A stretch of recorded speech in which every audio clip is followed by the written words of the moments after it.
Oke.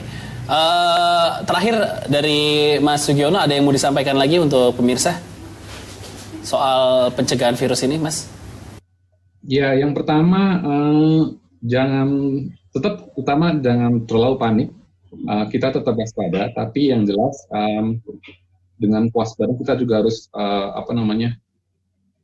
dengan suasana genting seperti ini mau nggak mau kita harus support pemerintah usaha yang mereka lakukan gitu. Walaupun mungkin ada beberapa anggapan mungkin ada yang memang belum optimal atau dan lain sebagainya lah. Yang jelas kita sama-sama melakukan anjuran atau rekomendasi yang dikeluarkan oleh pemerintah untuk pencegahan COVID-19 ini. Mulai dari langkah kita personal pribadi sampai lingkungan komunitas kita melalui physical distancing gitu. Oke. Untuk Mas Indra, ya saya juga mau aja pertanyaan terakhir, Mas Indra. Ada sebuah link video, misalnya kita cari di YouTube atau di buku, Mas, yang bisa jadi rujukan untuk baik para pengajar ataupun mahasiswa ataupun murid. Bagaimana cara efektif untuk belajar online? Karena kan kita belum terbiasa nih sebenarnya dengan sistem belajar seperti ini yang belum tahu sampai kapan nih. Kalau kayak di UI kita sampai akhir semester nih. Berarti masih ada sekitar 2 bulan lagi akan belajar dengan online. Cara belajar online efektif secara day by day-nya ada referensi nggak, Mas Indra? Kalau referensi ada jutaan referensi yang bisa kita cari ya. Tapi kembali itu akan tergantung dari masing-masing individualnya, bagaimana cara mereka, kan cara orang belajar juga berbeda-beda kan. Ada orang yang lebih ke audio, dan lebih ke visual, dan lebih ke estetik kan gitu. Tapi intinya tadi yang saya sampaikan, pendidikan itu harusnya sudah belajar bagaimana caranya belajar dan begitu. Dan model-model pendidikan yang baru itu sekarang untuk dapetin ijazah SMA itu dari Amerika aja ada yang bisa kita dapetin dua ijazah SMA gitu. Jadi dari Indonesia dan barengan dari Amerika. Itu yang dari Amerikanya secara online, dan itu SMA yang bagus di Amerika sana itu bisa dilakukan. Juga termasuk S1, S2, S3 juga sekarang juga bisa dilakukan secara online, nggak harus tatap muka.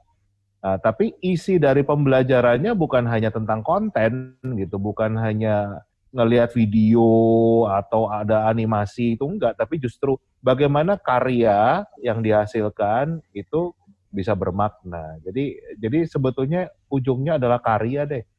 Gitu. Kalau mau belajar yang efektif, kalau sudah bisa menghasilkan karya itu sudah lebih efektif daripada hanya belajar teori. Oke, siap. Ada lagi yang mau disampaikan, Mas Indra, sebagai tambahan?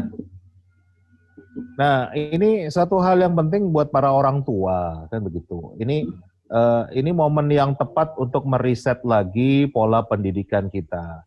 Salah satu hal yang membuat kualitas pendidikan kita itu menjadi satu yang terendah di dunia, karena kebanyakan orang tua Indonesia itu mindset-nya dalam mendidik anak itu outsourcing. Ya. Jadi meng-outsource ke tempat lain, entah itu sekolah, entah itu bimbel, guru les, dan lain sebagainya. Padahal kalau kita bandingkan dengan salah satu negara yang disebut mutu pendidikannya terbaik, yaitu Finlandia, kuncinya justru di pendidikan dari orang tua. Kenapa anak Finlandia nggak butuh PR, nggak pernah dikasih PR? Jadi mereka suka baca. Nah, kita ini negara yang sangat tidak suka baca.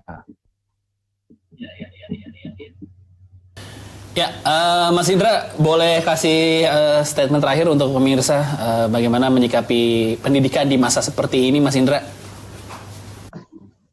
Satu hal yang bisa dilakukan oleh para orang tua, masyarakat, anak-anak di masa harus belajar dalam jaringan ini, ada satu hal di dunia pendidikan kita yang sangat lemah, yaitu kemampuan membaca. Berdasarkan survei, kita itu menempati posisi nomor 2 dari bawah nomor 60 dan 61 negara dari kemampuan literasi. Kenapa? Karena tadi anak-anak kita, masyarakat kita nggak suka membaca. Nah, satu hal yang bisa dilakukan di saat seperti sekarang harus belajar di rumah, kerja dari rumah, ini setiap keluarga bisa mengambil 1 jam saja dari 24 jam tiap hari untuk sama-sama membaca. Jadi ngambil waktu yang tenang, ya, bacanya baca buku ya, bukan baca WhatsApp, bukan baca gosip, tapi baca buku apa aja. Bisa banyak itu jutaan e-book yang gratis di internet bisa diambil.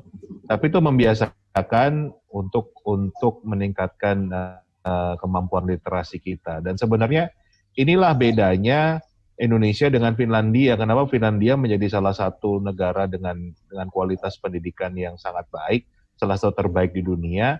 Karena mereka punya budaya membaca, dan budaya membaca itu dimulai dari keluarga. Makanya anak Finlandia nggak perlu dikasih PR, karena mereka pulang sekolah pun akan selalu baca, bicara dengan orang tuanya. Jadi membaca itu sudah bagian dari kehidupan mereka. Sedangkan kita kan belum.